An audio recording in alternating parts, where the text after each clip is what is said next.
My name is EricaDarchelle, and welcome to the Prosperity Pathways podcast. I'm here today with Louie, my best friend. She's going to discuss getting our minds right so we can get our money right. So, you want to give them a brief description of you and what you do before we get into the interview? Yes.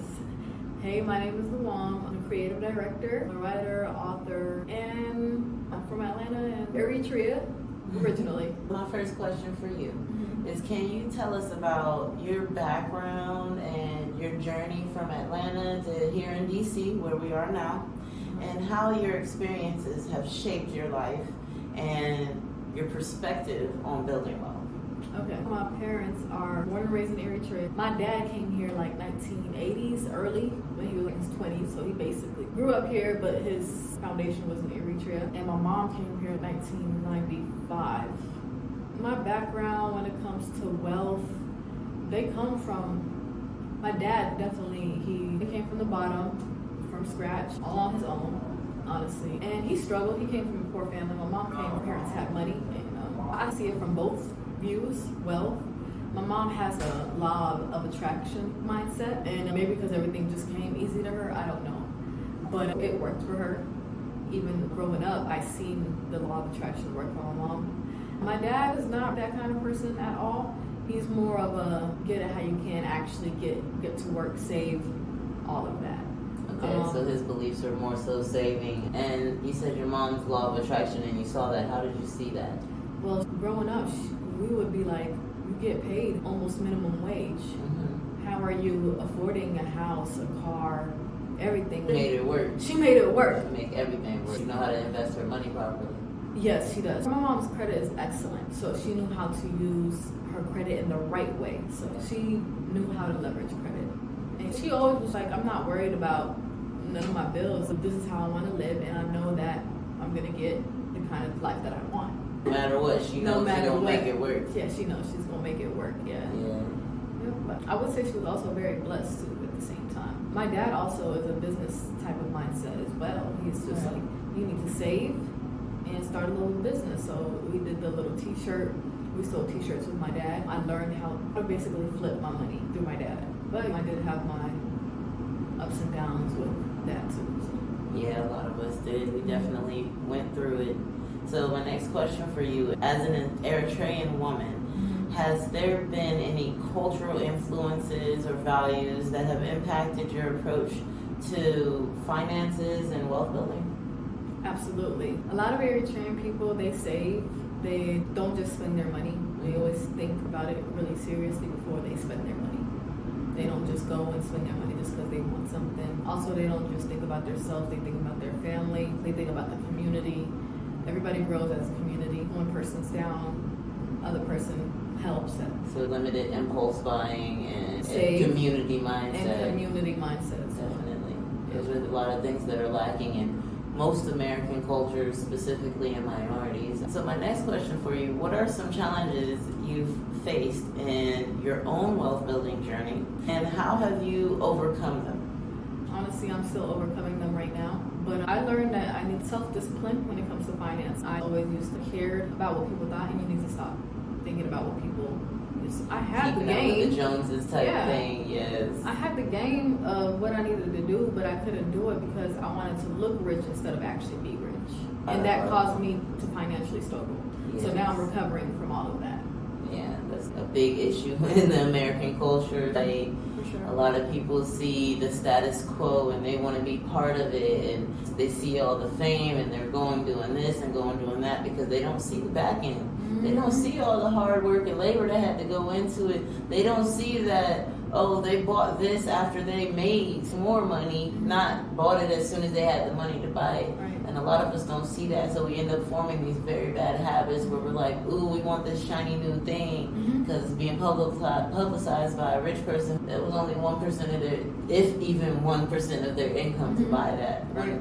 Most of the time we end up spending 50% of, we wait up for a whole check just to spend the whole check on something. I remember doing that several times. I think one thing that helps is just being humble, because I know so many people that got it like that, but you would never know because they're just really humble, very humble. because they already learned that lesson. I don't have to keep up with the Joneses. I know I got it, and that's really the only people that need to know. Exactly. Only you got you for real at the end of the day. Exactly. Okay, so my next question for you. Are there any strategies or habits you've adopted that have helped you progress towards your financial goals? You said, are there any strategies? That has helped me? Yeah. Habits, strategies or habits that I've been doing. Yeah, so like earlier you said self-discipline, so you've been working on that. So are there any other strategies or habits? Like is there, you tuck some money somewhere or you have separate accounts? Some people will do that, or when they tell you you're trying to pay down a credit card so you don't keep spending it up, they'll freeze it in a block of ice type thing. Yes. Honestly, I tried different types of things, like getting my parents to hold on to my money so I don't have access to it. But that's not the best way to do it. I think the best way to do it is to actually discipline yourself. So every day wake up, I think about how can I save more money on coffee. Just start thinking about saving. How can I save a couple dollars doing this? Just in those little small things, I see my money being able to stretch out a lot more. Do I really need a large coffee? I get like a little taste. So honestly, at the end of the day, I just wanted a taste. Yeah, like when you have that craving for Starbucks, I don't have to go every day. Make it something that's a treat. Yeah. So you just wait, go once a week. If you really love Starbucks that much, you can wait for it. It'll wait for you. The other thing that really helped me is my habits like smoking and drinking. So cut back to stopping completely. I stopped completely. I know that saved me some money. I just couldn't control it. I just completely stopped because I could see that it was detrimental to my finances. So now I'm saving so much more money because I'm not spending it on alcohol. I'm not spending it on weed. I'm spending it on things that I actually need. So. Yes, exactly. Or putting it away, saving and investing. Yeah. Over the years, I started switching over my habits, and now I know what to do with that extra money. A lot of times I would still end up splurging it on my son or something like that, but can't bend to his every whim and prayer because otherwise he starts getting that bad money habit. Oh, I was just supposed to spend money on everything. No, really. As soon as I want it, I get it. No, that's not what you're supposed to do. That's impulse buying. That's the stuff we're not supposed to do. And a lot of parents feel like they're depriving their child by not getting that for them, but you aren't. You're teaching them something that's valuable. Otherwise, you're just perpetuating bad habits by telling them as soon as you want something, you should get it. Now it's stuck in their head that as soon as they want something, they should get it, even when they grow up. As soon as they want something, they should get it. So now they spending their money in the wrong ways. You get what I'm saying? 6, 7, 8, it ingrains it in their head to think that way. True. My parents never really did all that for me. Honestly, I just started getting my own money at an early age. And that's what messed me up. I'm young. I'm not educated enough on it. Hey, I could just spend this on whatever I want because you don't actually have bills or anything yet. Exactly. And then by the time you do get older and you got the bills and stuff, you're like, darn, I don't want to pay that. It's like plenty days you wake up, I don't want to be an adult anymore. I would definitely recommend being educated before spending your money crazy. Just period, yeah. There was a coworker that came to me the other day and was talking about the non-slip Crocs he had bought for work. And he was like, I went to this store and the dude charged me such and such, and then later that night I was looking on Amazon and it was $20, $30 cheaper, which is a good amount of a difference. Wow. But he was like, so you think I should just take them back to bro or da-da-da? I said, honestly, it's on you. You ain't checked around before you bought them. Yeah, it's on you. That's on you. Why would you just go? Why would you check after you bought it? Who does that? Yeah. I know people do that, but I'm just saying, like, that's a bad habit. Exactly. That's a bad habit that we have. That's that impulse buying. Even though it was something he needed for work, it's still an impulse buy because instead of you shopping around to see what was the best price of the same quality product, you just went and bought the first place you saw it. Oh, hey, I need those. Let me go ahead and grab it. Instead of saying, ooh, I like those kinds. Let me see where else I might be able to grab it. It's not going nowhere. It'll be right back for you. Yeah, absolutely. And shoes is definitely something that is a good thing to spend money on quality because you're walking around all day in them. I personally don't believe in spending a whole lot of money on tennis shoes and stuff unless you play basketball often. That's just me personally because it's something that you're just literally walking on the ground with. Yeah. Literally. Most of the time you're walking through dirt and all kinds of stuff. But for special occasions, I do believe in that. If you're playing basketball stuff, I'll spend high quality money on my son's football cleats when he's playing football. His grandma likes buying Jordans and all that. I'm not into that. Yeah. But I got one pair of Jordans that I bought when I was like 26 years old, and that's just because the Jordans were my nephew's. His dad had got him too small a size. So I got those and bought him a pair that actually fit him. Because he kept wearing them because his dad brought them for him. I was like, just because your dad bought them for you doesn't mean you hurt your feet. His feet was balled up in the shoe. Because he was walking funny. That's what made me notice he was walking funny. I'm like, why are you walking funny? Right. Like, and I checked his feet. I said, oh, these are too small. You can feel his toes balled up in the front of the shoe. I said, boy. I said, you know what? I went and bought him a pair. I bought my son a pair too. And that's the only pair of Jordans I got, and I still have them. Oh, yeah. If I get good quality shoes, I'll have them for a really long time until... I dogged them a little bit. I will say that. I did dog them a little bit because I really don't give two fucks about Jordans, like I said. But I'm going to keep them. I'm going to keep them. I will always keep them because my brother also passed away. But that's the only thing that I have. Well, besides the last tattoo that he did. So my next question for you, ma'am, is how do you prioritize financial education and staying informed about personal finance matters? Honestly, I need to do a little bit better on that. Yeah. Because I have a brother that does his homework on financial education. Yeah. So anytime I have a question, I just ask him, kind of like my financial advisor. And I also have a sister. He definitely tries to stay well informed. He tries the best. He makes sure. Calculations when it comes to finances and all that. So I'm just a little bit lucky with that, but I honestly need to learn that information for myself. Yeah. So I don't want to keep bothering him. And then you could always still call him. At least now, once you start informing yourself, it'll be an educated question. Like, I already know this, but I want to confirm it with you. Like, do you agree with my opinion type thing? Yeah. But on that same tidbit, I do have a book coming out. That's a shameless plug. I'm sorry. I'm waiting on that. Yes, I'm going to be pre-launching that on June 1st. You already know you got your copy. Okay. Your signed copy. I feel like I'm lucky, honestly. Everybody around me is financially educated. Exactly. So there's no way you can fail. No, at all. Like, there's no way you can fail. Not with that, no. Yeah, you're surrounded. I'm surrounded by that. And I am too. So as long as we keep it that way, because environment was one of the first things I always tell people is like, amen to that. Environment. If you got people around you that all they do is complain all day and they worry about the next day or the next paycheck, that's all they worried about. Understandable to be worried about that stuff, but it gets deeper than that because I'm not trying to have those struggles every day for the rest of my life. If you stay worried about today, yesterday, and tomorrow, you're stuck. Honestly. Yeah. I can't worry about yesterday, first of all. It's gone. It's gone. I can worry about today, tomorrow, but I need to worry about next year and 5 years from now and 10 years from now 10 years, also. more like 10. Exactly. Everything I do now is to make my 5, 10, 15 years not tomorrow, better. No. Exactly. We on a long-term vision. And we on a, not only a long-term for your life, but generational wealth at that. So. Exactly. Not just my life, my grandkids. Grandkids, community, all that. Exactly. Don't be selfish and just think about your own journey. He's gonna send his grandkids over there to me, so okay.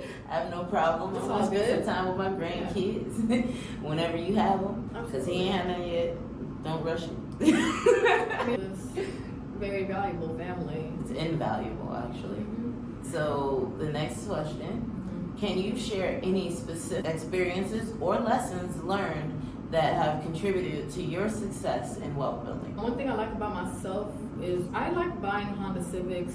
My first car, I always buy a low maintenance car. I'll make sure it's nice. My car is like a 2018 Honda Civic. It's pretty nice for me where I'm at. But it's economical at the same time. Exactly. And I bought it even though it was a little pricey. It was worth it because from month to month I don't spend that much on maintenance. And this car can last years. And you feel like that was a good economical decision. And once you pay that car off, you can still afford the maintenance. You can still afford the gas. The car is going to last you a long time. I remember my first car, well, one of my first cars I bought, because I've always bought used cars because I didn't want car payments. But economically, I wouldn't say a bad decision, but I kind of rushed this decision. I'll say that. Because I would always end up buying cars that needed work. But the first car that I was about to speak on, I think it was a Honda Accord. It was a 97 or something like that. It lasted me a good 2 or 3 years, and it would have lasted longer had I maintained it properly. So that was the key to it, is I wasn't maintaining it properly, and it did last me a long time, considering the way I was dogging the crap out of that car. You just didn't care. Nah. Because that was my 16, 17-year-old self. I got my license when I was 16. Ruined it. Yeah, like that was my first car. I was like lucky that it lasted 2-3 years. Oh, no, you're very lucky because my first car lasted a month. No, the way I drove it was reckless. Yes. So the next question is, what ways have you sought to balance short-term financial goals with long-term wealth-building objectives? And we kind of touched on that just a little bit, is the fact that we do have to think of that stuff, but how do you balance that? How would I balance it? Honestly, keep your bills minimum. Keep your bills as minimum as you can. Everybody knows this, but stop doing unnecessary shopping. Get what you need, not what you want. Maybe here and there you do some extreme work and you can reward yourself with something, but when you reward yourself, make sure it's not something so expensive. Make sure it's something and your reward small and nice that you like. But your reward doesn't even have to be actually spending money either. Your reward could be actually spending time to yourself. Doing your self pedicure, manicure, or just sitting there and relaxing your brain. That's my If you favorite. do want to pay for something, get a massage, something that actually benefits I was just you talking about that today. holistically, mentally, and spiritually. People instantly, oh, I did such and such. Per se, I can't even think of something that people celebrate for offhand and go buy a bag. I was just telling my friend that doesn't really help you spiritually. You just waste right. Exactly. I was just telling my friend that she was telling me, should I buy this car? It was a big body Benz. She's like, can I buy this car? And I'm like, she's doing good financially, so that's why she wanted to reward herself with a Benz. But I told her, just wait a little bit. Get a nice Lexus or a nice Toyota Camry, something like that. Yeah, because you got to get yourself in a long-term debt for a momentary happiness. I said you should want to see your money expand more. If you do spend your money, since you do got the money, spend it on experiences, like time, like how you said. Something that's actually going to last without costing you. Yes, networking, going to events. I think it's better to spend your money on that instead of materialistic stuff. Yeah, because life is short. At the end of the day, those materialistic things aren't going to benefit you in the long run. What, your other broke friend is going to say, ooh, you got that? Like, really something to flex on? You flexing on other broke people? Sorry, that doesn't really appeal. Or for those who might get offended by me saying, oh, my friends aren't broke. Okay, you could be getting money. But just because you're getting money doesn't mean you're keeping money. That's what my definition of that is when I say broke. You can make $100,000 a year, but if you spend $200,000 every year, you're broke. You should not be spending everything you make. Every time some money comes into your hand, it's gone. That's never wealth building. That is broke. That's being broke. I'm sorry. I don't Making care how money, much money the you mindset make. is like a broke mindset. Yeah, it is. As soon as you get a raise, you start spending more money. You get a new job, you move into a bigger house. Now you got more bills. Yeah, that was my big mistake. I did something like that before, and I regret it. Yeah, I've always had a good mindset for being a minimalist. It's just investing my money better and understanding investing for real is really what held me back. Because in the beginning, honestly, I think of it adulthood, was like relationships with you, like. Well, yeah, I wasn't understanding my money properly because honestly, the relationships that I overextended myself, that wouldn't have happened if I understood how to invest my money better. I see what you're saying. Yeah.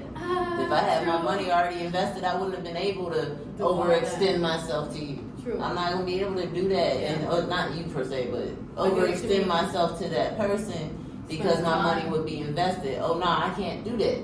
I got this there. My priorities would have been in the proper place. That goes back to being in your environment, being around people that's on the same page with you. Exactly, it really does.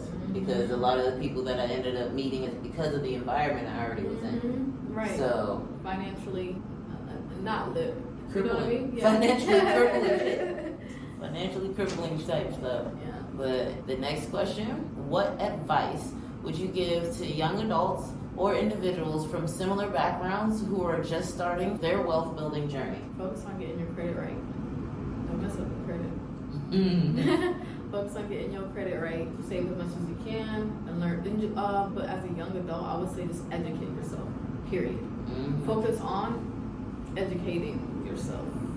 Yeah, and that doesn't mean necessarily that you gotta go to college or anything like that. Read books like Buffett Beyond Value, personal development. Learn how to be self-aware of what you do, why you do it. Why am I spending this money like this? Oh, because my mom and dad always told me no. So as an adult now, I just buy anything I want. Mm-hmm. You get what I'm saying? Understanding reasons why you do the things that you do so that you can stop doing it. So you can be more self-aware, building self-discipline. So that saying YOLO, you only live once. People, it's a good saying, but I feel like it gets misinterpreted because a lot of people use it to trash their life. And that's the only way I can put it. You're trashing your life. Oh, because I'm young, I don't have to worry about saving. I have plenty of time for that. And da da da. When really, if you learn about investing and saving and all of that stuff right now, we're not even gonna start at 18. From 16, because most places you can start working at 16. From 16 to 18 before you go to college, you could have saved and invested so much money that you don't even have to work a job while you're going to college. You could have learned some stuff that your parents, if you have the type of parents that actually listen to you, because I know some people don't, but you could have told your parents about some of the stuff you learned and they would have been able to invest some money to be able to help you out with some stuff. You could go ahead and have money put away to start your business by the time you're 19, 20 years old. If you don't work as a teenager and you wait till you're 18, 19, same thing applies. By the time you're 25, which isn't that old, 18 to 25, you're working, going to college, you got so much money put up. And I would also say, don't just jump and invest big, invest small. You can start small. It's okay to start small. It's okay to start small. Do not just go and jump and spend everything that you've been saving on investments. Mm-hmm. It's okay to invest small. Wait it out. Study it. If it's going good, add a little bit more. Yeah, if it's going good, keep adding a little bit more. Use apps like Stash and Acorn, like automatically send $25, $50 over to a brokerage. It could be Robinhood or Webull. I use TD Ameritrade. I send $50 over every time I get paid. It don't even matter. Like that, small moves like that end up being big. It's just big, those big moves. Then you're gonna end up making bigger moves. Exactly, just automatically. I'm sending that $50 over. Period. No matter what, no question. No matter what I gotta pay, it's gotta go. Straight jumping into big moves, like no. Yeah. Everybody gotta start somewhere. Especially if you're not completely sure of what you're doing. And no, that's the way I save my money. So there's stocks that cost $50 or less and things like that, but I buy the bigger stocks. But by putting that money away, $50 every 2 weeks, it'll be $150 by the next month. I can buy a whole share of Apple. I buy a whole share of Microsoft after like 2 months because that's $300. That money adds up. It don't sound like a lot, but you go to the store every weekend and buy a $30, $40, $50 bottle. That money could have been spent elsewhere instead of you getting toe up with your friends all weekend, or not even all weekend because one bottle probably only lasts one night. Instead of your money being wasted, you could go stash it over there and get your little piece of the pie, because that's what stocks are, is you getting a piece of their pie and benefiting off of their growth. You use most of the products, and not all of the companies that you use the products for are good investments, I will say that. So that's why you should do your research. Other than that, just let your money work for you. That's what the rich people been doing for a long time, and always check on it. Once you do start buying stocks and stuff, well, once you start doing your own research, you'll know all this stuff, you'll understand.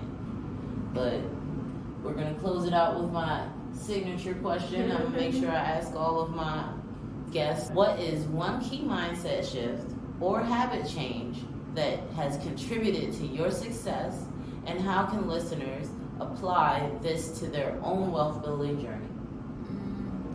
I have had my ups and downs, but the one thing that's been saving me is my network. Network is your net worth. I've always genuinely built good relationships, and it came through for real. Like I always had it and stuff like that, you know. Mm-hmm. But in the moments where I felt down, what lifted me back up was the relationships that I had around me. Yeah, it was key that you don't do people dirty. Be real. And don't let people do you dirty either. Exactly. I don't play that. So just like a balance of not letting people play you, but also having good relationships with the people that are giving that same energy to you. And keep sticking with those people. Relationships, good relationships, having a good network. Not people that's your friend. And having friends is good, but when it comes to, like, if you want to grow financially, have friends that are smart in finances, that are good in finances. Learn from them, be around them, because they're going to be the ones to really help you out for real. Mm-hmm. Your network is your net worth. That's her message, Yeah. though. So just remember that network has to be growing. Start putting yourself in rooms that are doing better than That's the you. key. A lot of people Better than get you. self-conscious and they like sticking with the same old crew because they probably the best person out of all of them. And they get accolades You every ain't gonna time. grow like that. Every time they grow. Like, And when you're still down, hanging your out circle's with- not going to be able to help you if you do that. If I'm the You know? smartest person in the room, I'm in the wrong room. Yeah, absolutely. I'm in the wrong room. No. I need to be in rooms where people are smarter than me, that are doing more than me, that are Smarter doing than it bigger than me. There's millionaires and billionaires that say and will tell you the same thing.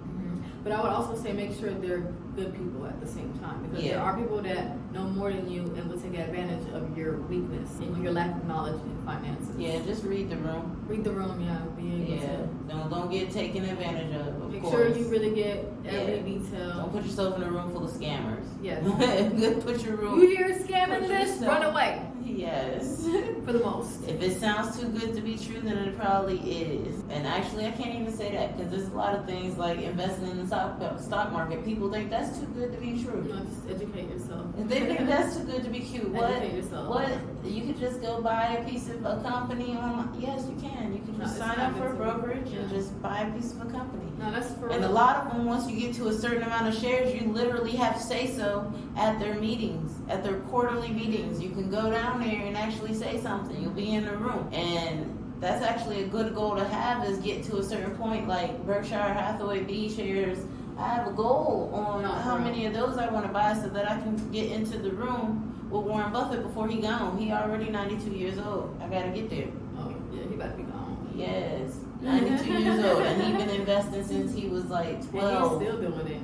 He's been investing in penny stocks since he was like That's 12. crazy because he's still doing Yes, and still doing it big. it. Still doing it That's bigger. what his whole company, Berkshire Hathaway, is. They own Geico and all that stuff. Oh, that's him? They own everything. Oh, They wow. Omaha Insurance, all that stuff. Wow. They got houses, they got real estate, realtors, all That's that. big time. Berkshire Hathaway, yes. Sheesh. Yeah, Warren Buffett is it. He's that person. Wow. So yeah, I need to do my more research on him. Yeah, definitely. I got plenty of book recommendations, but you know, we kick it.